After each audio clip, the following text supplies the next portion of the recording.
এই সিজনে অনেক পাকা তাল পাওয়া যায়। পাকা তাল দিয়ে আমরা অনেক রকমের পিঠাপুলি তৈরি করে থাকি। এর মধ্যে অন্যতম হচ্ছে পাটিসাপটা পিঠা।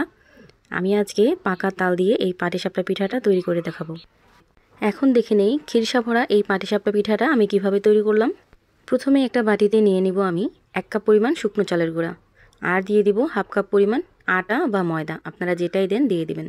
আমি এখানে আটা ব্যবহার করলাম। 1/3 কাপ দিয়ে দিলাম চিনি, দিয়ে দিলাম হাফ চামচের কম লবণ। এখন সব কিছু খুব ভালো করে মিশিয়ে নিব। দিয়ে দিব 1 কাপ পরিমাণ তালের রস।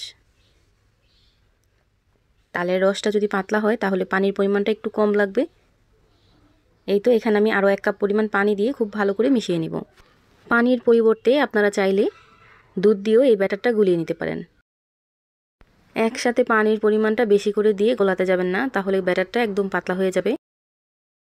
খুব ভালো করে মিশিয়ে নেওয়ার পর যদি দেখেন ব্যাটারটা অনেকটা ঘন হয়ে গেছে, এই পর্যায়ে আরও হাফ কাপ পরিমাণ পানি এখানে ব্যবহার করবেন।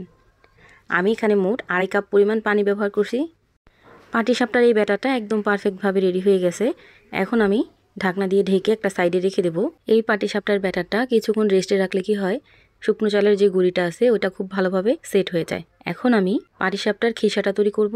প্রথমে একটা ফ্রাই প্যানে নিয়ে নিলাম 1 কেজি পরিমাণ লিকুইড দুধ। আর এই দুধটা কিন্তু অনেকটা ঘন। দুধটা যদি পাতলা হয় তাহলে আপনারা এখানে লিকুইড দুধের পরিমাণটা আর একটু বাড়িয়ে দিবেন, বা এখানে আরও 1 কাপ পরিমাণ গুঁড়া দুধ ব্যবহার করতে পারেন। এখন আমি এই লিকুইড দুধটাকে চুলার আঁচটা একদম বাড়িয়ে দিয়ে ঘন করে নেব। এখানে 4 কাপ দুধ আছে, 3 কাপ আমি ঘন করে নিছি আর 1 কাপ দুধ আমি করে নিছি এখানে। আর এই তো দেখতেই পাচ্ছেন কতটা ঘন হয়েছে। এখন আমি এখানে দিয়ে দিব 1.5 কাপের মতো তালের পাল্প। এই তালের পাল্পটা কিন্তু অনেকটা ঘন আছে। তালের পাল্পটা দিয়ে খুব ভালো করে দুধের সাথে মিশিয়ে নিতে হবে।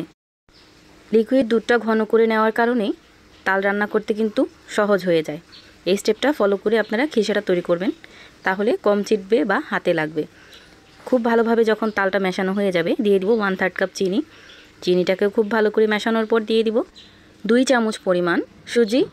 সুজিটা দিয়ে অনবরত নেড়ে নিতে হবে, না হয় সুজিটা দলা পাকিয়ে যাওয়ার সম্ভাবনা থাকতে পারে।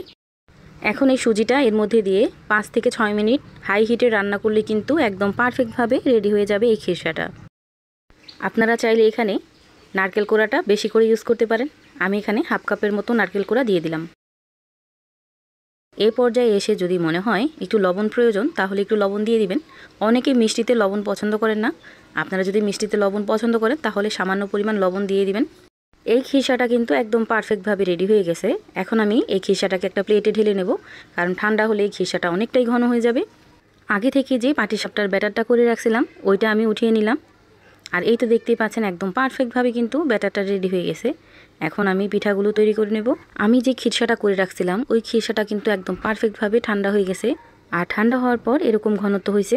এখন আমি পিঠাটা বানিয়ে নিব।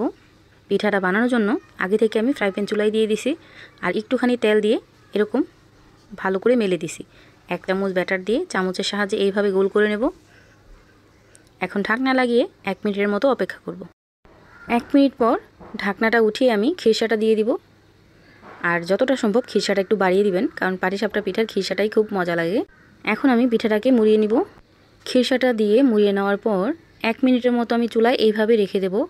কিছুক্ষণ এইভাবে নেড়ে চেড়ে এই পাশ আর ওই পাশ করে ভেজে নেব। কিছুক্ষণ ভাজার পর আমি উঠিয়ে নিব। গরম অবস্থায় এই পিঠাটা উঠাতে গেলে ভেঙে যাওয়ার সম্ভাবনা থাকে, আপনারা একটু কড়াইটাকে কাত করে নামিয়ে নেবেন। এইভাবে আমি আরেকটা পিঠা বানিয়ে দেখাচ্ছি। একইভাবে 1 চামচ ব্যাটার আমি দিয়ে দিলাম। এখন ঢাকনা লাগিয়ে 1 মিনিট অপেক্ষা করব। 1 মিনিট পর আমি খিরসাটা দিয়ে ফোল্ড করে নেব।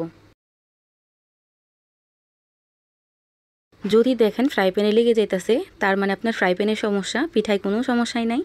তাহলে আপনার ফ্রাই প্যানটা চেঞ্জ করে আবার আরেকটা নতুন ফ্রাই প্যানে করে ভেজে নেবেন। অবশ্যই পিঠা দেওয়ার আগে একবার হলেও তেল ব্রাশ করে তারপর পিঠা ভেজে নেবেন। এভাবে আমি সবগুলো পিঠাই কিন্তু বানিয়ে নিছি।